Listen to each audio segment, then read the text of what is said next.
আগেও একটা আলোচনায় বলেছি, এখনো স্পষ্ট করে বলি। দেখেন, জগন্নাথ বিশ্ববিদ্যালয়ের ছাত্রদের সাথে কথা বলতে গিয়ে উপদেষ্টা মাহফুজ আলমের মাথায় বোতল দিয়েছে। আমরা এই কন্টেন্টে প্রথমেই বলেছি কাজটা ঠিক হয়নি।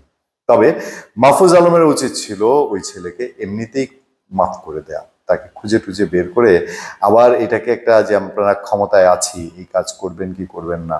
দেখেন, নিজেদের মধ্যে ধরেন মাহফুজ আলমের কোনো দায় নেই, কিন্তু তার আশেপাশের সঙ্গীরা তারা কিছু কি এই ধরনের কাণ্ড অতীতে করেছেন, যেসব কাণ্ডর কারণে এখন তাদের কারো কারো উপরে, ওদেরকে না পেয়ে তাদের কারো কারো উপরে এরকম ঘটছে।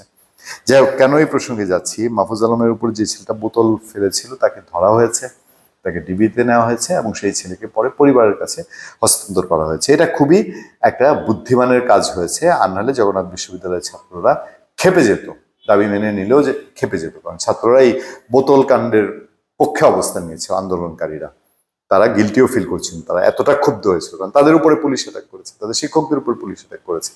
সেই জায়গাটায় তারা এই জায়গাটা ছাড় দেয়নি। তো তারপরেও আমরা একটু খবরটা শুধু জেনে নেই।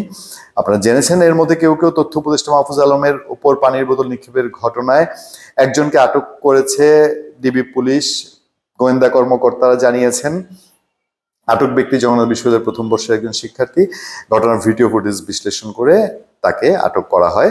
উপদেষ্টার উপর পানির বোতল নিক্ষেপকারীকে রাজধানীর মিন্টু রোডে ডিবি কার্যালয়ে এনে জিজ্ঞাসাবাদ করা হচ্ছে বলে জানানো হয়েছে। একটা মেসেজে ডিবির পক্ষ থেকে জানানো হয়েছে। জিজ্ঞাসাবাদ শেষে তাকে অভিভাবকের কাছে হস্তান্তর করা হবে বলেও জানানো হয়েছে।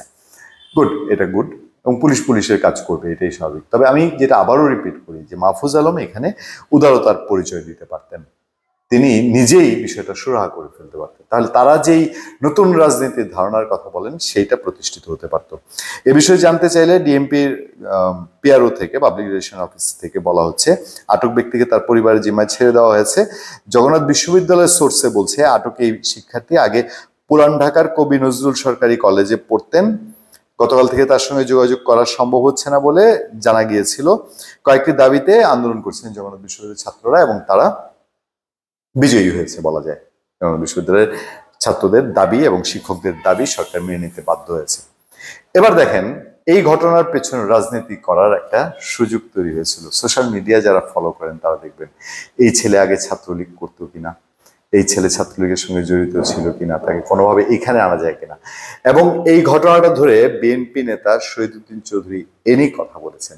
তিনি বলেছেন যে এটা উদ্দেশ্যমূলক, এটার মধ্যে কোনো একটা কিছু আছে।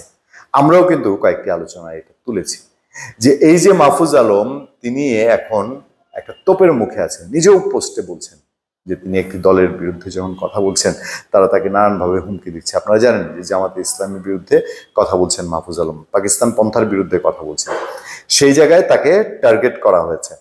এই টার্গেটের সাথে এই বোতলের কোনো সম্পর্ক আছে কিনা আমি জানি না, ডিবি কার্যালয়ে যেহেতু নেওয়া হয়েছে সেরকম বলা হয়েছে, কিন্তু এটা নিয়ে যে রাজনীতি করার চেষ্টা হয়েছে এটা মোটামুটি প্রতিষ্ঠিত হয়ে গেছে। যাই হোক, জগন্নাথ বিশ্ববিদ্যালয়ের ছাত্ররা হাসিমুখে ঘরে ফিরেছেন, আর এই ছেলেটির ঘটনাটা এখানেই ইতি ঘটবে এই প্রত্যাশা নিয়ে আজকের মতো শেষ করছি। ভালো থাকবেন, সুস্থ থাকবেন।